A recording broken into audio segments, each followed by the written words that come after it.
प्रणाम। मेरे इस YouTube चैनल एस्ट्रो गुरु श्रेया में आप सबका स्वागत है। प्रत्येक व्यक्ति को चाहे वह कितना भी सुख सुविधा संपन्न क्यों ना हो, अपना भविष्य जानने की उत्कृष्ट इच्छा होती है। और जो व्यक्ति जीवन में दुखी परेशान हो, उसको भी अपने अच्छे दिन आने की आशा में भविष्य जानने की इच्छा होती है। इसी जिज्ञासा की पूर्ति के हेतु मानव ने अपना भावी जीवन जानने की अनेक विधियां खोज निकाली है, जिनमें सामुद्रिक शास्त्र, ज्योतिष, ताजिक, रमल आदि प्रमुख हैं। इसमें ज्योतिष मनुष्य की प्रारंभिक वैज्ञानिक उपलब्धि है, जिसे वह सभ्यता के प्रथम चरण में ही प्राप्त कर चुका था। आज इस चैनल के पहले वीडियो में ज्योतिष की ABCD से शुरू करूंगा, जिसमें इस शास्त्र के सीखने वालों को आसानी हो सके। मित्रों, इसमें 9 ग्रह और 12 राशियां होती हैं। 9 ग्रह क्रम से सूर्य, चंद्र, मंगल, बुध, गुरु, शुक्र, शनि, राहु, केतु। इसी तरीके से 12 राशियां होती हैं। मेष, वृक, मिथुन, कर्क, सिंह, कन्या, तुला, वृश्चिक, धनु, मकर, कुंभ, मीन। अब इसमें जो 1 से लेकर 12 तक है राशियां, तो इनके जो नंबर हैं वो नंबर हमें याद रखने होंगे कि जैसे कि 1 नंबर मेष का है, 2 नंबर वृक का है, 3 नंबर मिथुन का है, 4 नंबर कर्क का है, 5 नंबर सिंह का है, 6 नंबर कन्या का है, 7 नंबर तुला का है, 8 नंबर वृश्चिक का है, 9 नंबर धनु का है, 10 नंबर मकर का है, 11 कुंभ का और 12 मीन का। क्योंकि ये कुंडली में खाली नंबर ही पड़े होते हैं, राशियां नहीं लिखी होती हैं। इसलिए जब कोई कुंडली देखेंगे तो उसमें नंबर देखेंगे तो समझ जाएंगे। जब मान लीजिए एक जगह पे कर्क 4 नंबर पड़ा हुआ, तो मुझे समझ लेना चाहिए कि ये कर्क राशि को दिखाता है। इसी तरीके से 1 से लेके क्रम से 12 तक हमें ये मेष से लेके मीन तक याद रखनी है। मित्रों, जिस तरह से 9 ग्रह 12 राशियां होती हैं, उसी तरीके से 12 भाव होते हैं, खाने होते हैं, हाउसेस होते हैं कुंडली में। तो first house, second house, third house, fourth house, fifth house, sixth house, seventh house, eighth house, ninth और 10th एंड 12th हाउस, 12 खाने होते हैं। और हर खाना जो है वो जीवन के अलग अलग उसको आपके लाइफ के पार्ट्स को रिप्रेजेंट करता है। प्रथम भाव जैसे है वो आपके शरीर लग्न मूर्ति को प्रेजेंट करता है। द्वितीय भाव धन कुटुंब का खाना माना जाता है मेनली। तो इस तरीके से ये तो मैं आगे बताऊंगा आपको, अभी तो ये बता रहा हूं कि ये 12 खाने हो गए। और इस 12 खानों में सभी राशियां अलग अलग बैठी होंगी, जिसको देखना होगा। और 12 राशियां इस 12 खानों में होती हैं। कौन राशि किस खाने में पड़ेगी ये लग्न के अनुसार होता है। लग्न क्या होती है मैं बताऊंगा। फर्स्ट हाउस को ही लग्न माना जाता है। वो कैसे पड़ती ये जन्म का समय डिसाइड करता है। अब ये 9 ग्रह जो हैं आपके, ये 9 ग्रह एक राशि में कितने समय तक रहते हैं, भ्रमण करते हैं। जितने भी ग्रह हैं नवोग्रह, ये घूमते रहते हैं। तो हर जाहिर सी बात है, हर खाने में भ्रमण करते हैं, गोचर करते हैं और आगे बढ़ जाते हैं। तो आपके 12 कुंडली के 12 खानों में भी ये भ्रमण करेंगे, गोचर करेंगे। तो ये एक खाने में, या कहना चाहिए एक राशि में कितना समय रहते हैं, सबका अलग अलग है। सूर्य 30 दिन रहता है, चंद्रमा 2.5 दिन रहता है, 2.25 दिन, 2.5 दिन। मंगल 45 दिन, 1.5 महीने लगभग रहता है एक खाने में। बुध 28 दिन है। गुरु 13 महीने, कभी 12 कभी 13 महीने। शुक्र 28 दिन। शनि 2 साल 2.5 महीने रहता है, यानी 2.5 साल की ढैया होती शनि एक राशि में। राहु केतु ये दोनों 1.5 साल रहते हैं। इस तरीके से इनका एक राशि का समय पीरियड आपको बताया कि कितनी देर एक राशि में रहेंगे, जिसमें सूर्य और राहु केतु का समय निश्चित रहता है। ये अपने समय से ही अगले खाने में या अगली राशि में मूव कर जाते हैं। जबकि चंद्रमा से लेकर शनि तक ये सभी जो हैं कभी बकरी होते हैं, बकरी होने के साथ में इनका समय घट या बढ़ जाता है एक राशि में, और फिर अगले उसमें अति मार्गी होके ये अपना समय को पूरा कर लेते हैं। यानी कुल मिला के सूर्य के चारों तरफ का जो इनका चक्र है वो निश्चित समय पे ही पूर्ण हो जाता है। मित्रों, अब इस पॉइंट पे आते हैं, कौन किस राशि का मालिक है यानी स्वामी है।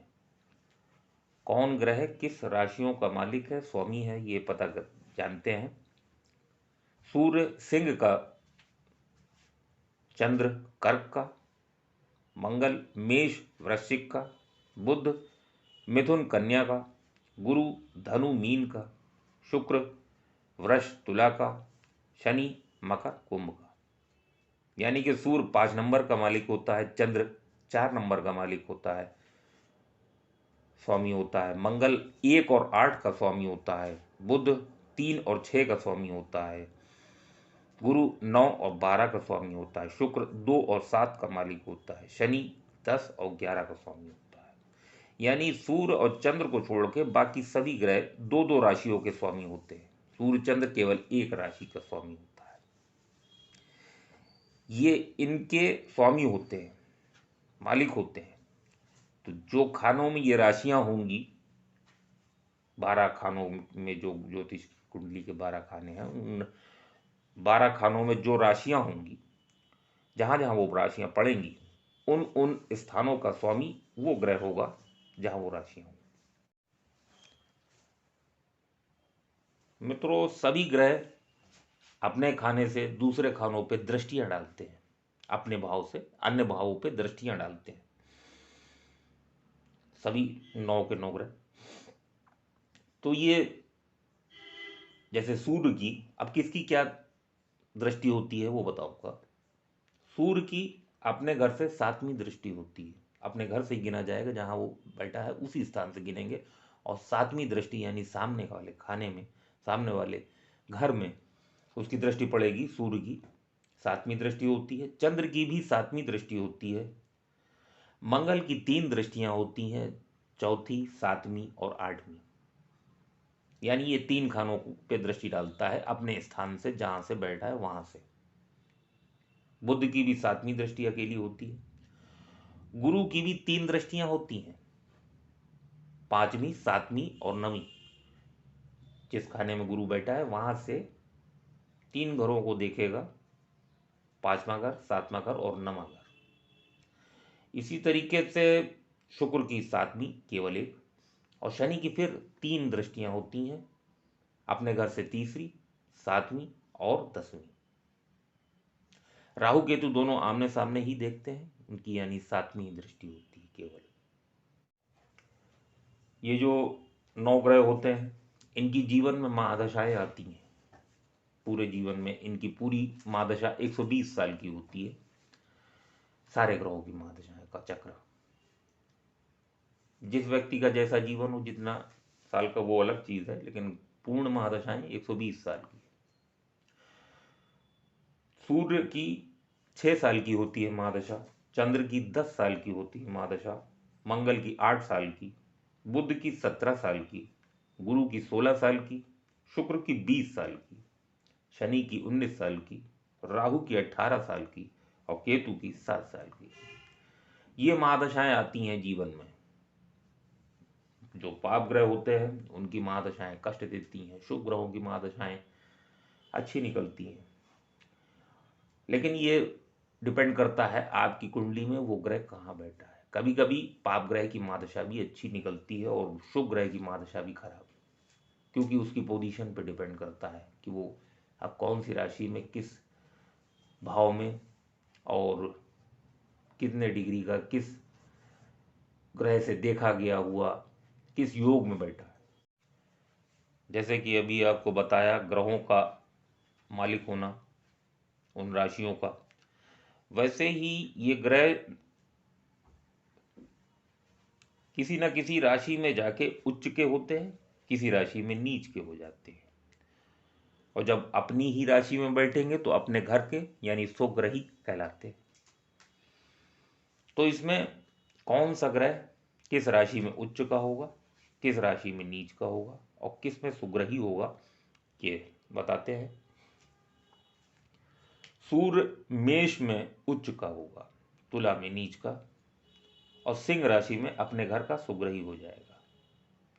चंद्र वृक में उच्च का हो जाएगा और वृश्चिक में नीच का, कर्क में अपने घर का हो जाएगा, सुग्रही हो जाएगा। मंगल मकर में उच्च का होगा, कर्क में नीच का होगा और मेष वृश्चिक में जिस दोनों राशियों में से किसी राशि में ही बैठेगा तब वो जो है अपने घर का सुग्रही हो जाएगा। बुध कन्या में उच्च का होता है, मीन में नीच का होता है, मिथुन और कन्या में सुग्रही होता है। गुरु कर्क में उच्च का होता है, मकर में नीच का होता है, धनु और मीन में सुग्रही रहता है।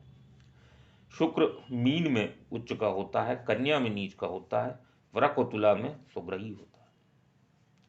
शनि तुला में, सूर्य का अपोजिट बिल्कुल, शनि तुला में उच्च का होगा और मेष में नीच का होगा और मकर कुंभ में सुग्रही अपने घर का मूल त्रिकोण का। राहु मिथुन में और धनु में, ये दो राशियां हैं, मिथुन में उच्च का, धनु में नीच का, कन्या में सुग्रही माना जाता है। केतु धनु में उच्च का और मिथुन में नीच का माना जाता है, इसकी सुग्रही कोई राशि नहीं।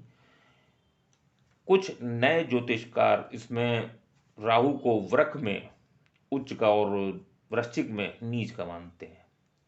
इसी तरीके से अपोजिट केतु वृश्चिक में नीच का और वृक में उच्च का होता है। ये थोड़ा सा डिस्प्यूट है इस चीज़ में। पुराने ज्योतिषाचार्य जितने भी हैं वो आपको यही बताएंगे मिथुन और धनु का।